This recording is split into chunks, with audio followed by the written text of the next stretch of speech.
నమస్తే. ప్రస్తుతం మనతో పాటు సీనియర్ జర్నలిస్ట్ భరద్వాజ్ ఉన్నారు. ఆయనతో మాట్లాడదాం. నమస్తే సార్. నమస్తే. సార్, విజయ్ దేవరకొండ అర్జునుడిగా మనకు కల్కిలో పరిచయం అయ్యారు. అండ్ నెక్స్ట్ పార్ట్లో ప్రభాస్కి విజయ్ దేవరకొండకి యుద్ధం జరగబోతుందా, అంటే అర్జునుడికి కర్ణుడికి అని చెప్పేసి ఒక క్యూరియస్ ఏర్పడుతుంది సార్. మీరేమంటారు? అంటే ఇలాంటిది ఏమైనా ఉండే సిచ్యువేషన్ ఉంటుందంటారా? అంటే ఇది పార్ట్ 2తో ఆగిపోయేటువంటి సినిమా కాదు అనే విషయాన్ని నాగార్జున గారు చెప్తున్నాడు. అంటే సినిమాటిక్ యూనివర్స్ అన్నమాట వాడాడంటే ఇది సిరీస్గా కొనసాగుతుంది అన్న ధోరణిలో నడిచింది అది ఆ స్టేట్మెంట్. ఇప్పుడు కల్కి పుట్టుకకి ముందు ఏం జరిగింది అనేది కల్కి సినిమాలో చెప్పారు. కల్కి ఇంకా కనిపించలేదు మనకి. కల్కి సంభవించాలి. కల్కి జన్మ అతను ఎవరు ఏమిటి అనేది డెఫినెట్గా అదొక భాగంగా నడుస్తుంది. అయితే ఈ కల్కి ఆవిర్భావానికి అతనికి మద్దతుగా నిలబడినటువంటి 2 పాత్రల్ని పరిచయం చేశారు ఇందులో. ఒకటి అశ్వత్థామ, 2 కర్ణుడు.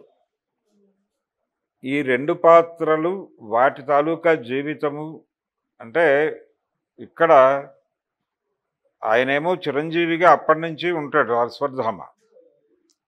ఇతను ఈ జన్మలో అంటే కర్ణుడు మరణం చెందిన తర్వాత ఇంకో జన్మ ఎత్తాడు. ఇంకో జన్మ భైరవ అన్న టోన్లో నడుస్తుంది. ఇతని చేతిలో కర్ణుడి చాపం ఉంటుంది. చాపము, ఆ చాపం ప్రభాస్ చేయి పడిన తర్వాత ఇతను కర్ణుడు అనే విషయాన్ని అశ్వత్థామ గుర్తిస్తాడు. ఈ కథ ప్రకారం గుర్తించిన తర్వాత వీళ్ళు వాళ్ళ ఫ్లాష్ బ్యాకుల్లోకి వెళ్ళే ప్రమాదం కూడా ఉంటుంది. అమితాబ్ అలాగే ప్రభాస్ వీళ్ళ వివక్షకి కూడా గురవుతాడు అతను కర్ణుడు. అంటే వీళ్ళందరూ ఒకే టీంలో ఉన్నప్పటికీ, ఒకే శిబిరంలో ఉన్నప్పటికీ, దుర్యోధనుడి కౌరవ శిబిరంలో ఉన్నప్పటికీ అశ్వత్థామకి కర్ణుడికి పడదు, ద్రోణుడికి కర్ణుడికి పడదు, భీష్ముడికి కర్ణుడికి పడదు, వీళ్ళెవరితోనూ పడదు అతనికి. వీళ్ళందరూ కూడా అర్జునుడు గెలవాలనే అనుకుంటారు. అర్జునుడు శత్రు శిబిరంలో ఉన్నటువంటి కీలక యోధుడు అయినప్పటికీ అర్జునుడు గెలవాలి అనేటువంటి తపన ఉంటుంది వీళ్ళకి. కర్ణుడు ఓడిపోవాలి అనే తపన ఉంటుంది. కర్ణుడు తమ శిబిరంలో మనిషి అయినప్పటికీ కర్ణుడు ఓడిపోవాలి. అర్జునుడు అవతల శిబిరంలో కీలక యోధుడైనప్పటికీ అర్జునుడు గెలవాలి అనే కోరిక ఉంది వీళ్ళకి అనే ఉద్దేశం దుర్యోధనుడికి తెలుసు. అందుకని దుర్యోధనుడు వాంటెడ్గా ఒక ప్యారలల్ డెసిషన్లో భాగంగా, ప్రత్యామ్నాయ ఏర్పాట్లలో భాగంగా కర్ణుడిని ముందుకు నడిపిస్తాడు. ఇది ఎక్కడైనా ఒక కథగా తీసుకుని ఈ టోటల్ ఎలిమెంట్ని దీన్ని ఇంకో భాగంగా చేయొచ్చు. చేసినప్పుడు విజయ్ దేవరకొండ అర్జునుడిగా, ఈయన కర్ణుడిగా, అశ్వత్థామగానే ఉంటూ ఒక కథ డిజైన్ చేసుకుని 3వ భాగము 4వ భాగము అంటే మనకు పురాణాలు చదివితే ఏ క్యారెక్టరు కూడా ఒకే చోట దొరకదు. ఒక క్యారెక్టర్ గురించి అర్థం చేసుకోవాలంటే భారతీయ పురాణాల్లో ఉన్నటువంటి ఒక పాత్ర, మైథాలజీలో ఉండేటువంటి మ్యాజిక్కే అది. ఒక పాత్ర రామాయణంలో కానీ భారతంలో కానీ ఒక పాత్ర గురించి తెలుసుకోవాలంటే అది మొత్తం చదవాలి. చదివితే తప్ప సమగ్ర దర్శనం కలగదు. ఒక మూసపోసి ఒక పాత్రని ఒక దగ్గరే పెట్టడం అనేది పౌరాణిక ఇతిహాసాల్లో జరగదు. రకరకాల సందర్భాల్లో రకరకాలుగా ఆ పాత్ర ప్రవర్తిస్తుంది. ఈ మొత్తాన్ని స్టడీ చేసి అర్థం చేసుకుంటే తప్ప సమగ్ర దర్శనం కలగదు. ఆ సమగ్ర దర్శనం కలగాలంటే ఖచ్చితంగా మొత్తం చదవాలి. ఇది కండిషన్.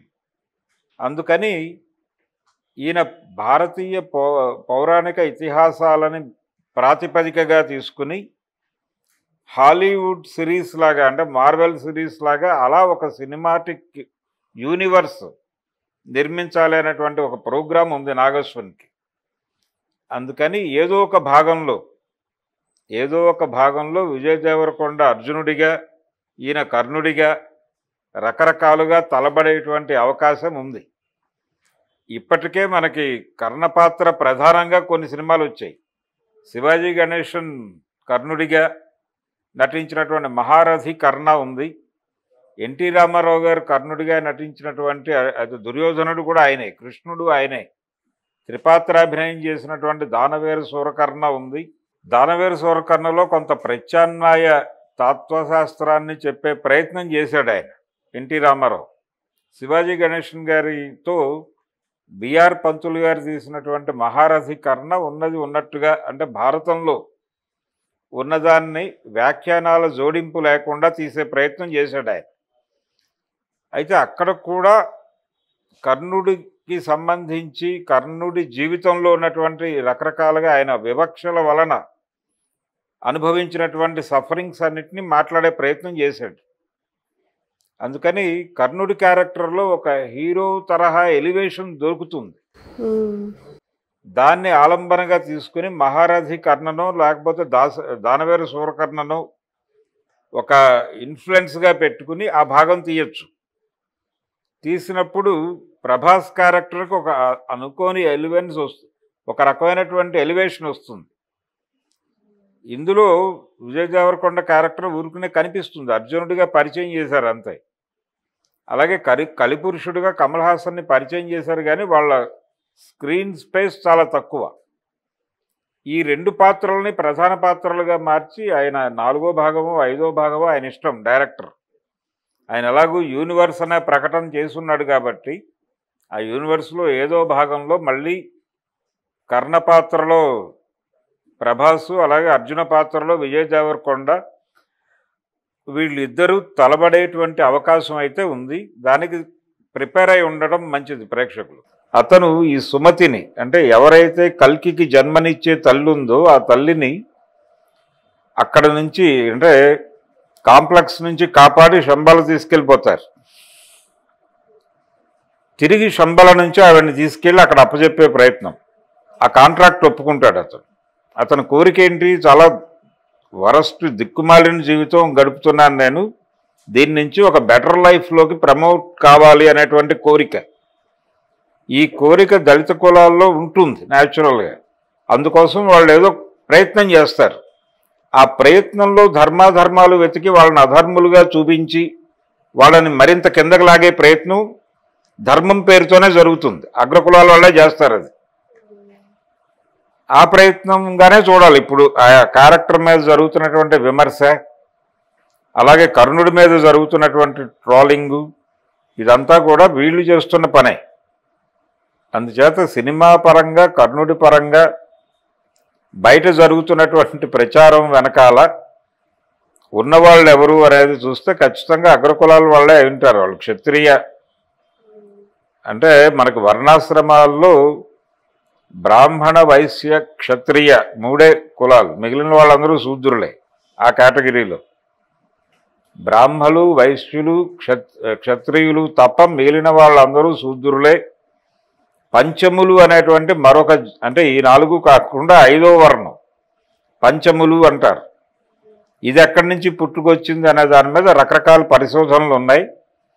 శూద్ర కులాల్లో ఆర్థికంగా బలపడినటువంటి వాళ్ళు అణిచివేతకి గురవుతున్న చాలామందిని పక్కకి గెంటి వాళ్ళని పంచములుగా మార్చి తాము ప్రత్యేకంగా మారి ఈ రకమైనటువంటి ఒక కుల వ్యవస్థ భారతదేశంలో డిజైన్ అయి ఉంది. దీన్ని ఆ కోణంలో అర్థం చేసుకోవాల్సి ఉంటుంది ఈ ఇష్యూని. అందుకని కర్ణుడు ఓడిపోయాడు తప్ప గెలవలేదు, ఇవన్నీ తప్పుడు ఆర్గ్యుమెంట్లు, తప్పుడు లాజిక్తో మాట్లాడేటువంటి ఆర్గ్యుమెంట్లు. ఇవి కింది కులాల పట్ల రెస్పెక్ట్ లేకుండా మాట్లాడే మాటలు. సమాజాన్ని ఎవరైతే మోస్తున్నారో వాళ్ళ పట్ల గౌరవం లేనటువంటి మాటలుగా మాత్రమే చూడాల్సి ఉంటుంది. Okay sir, thank you. Thank you.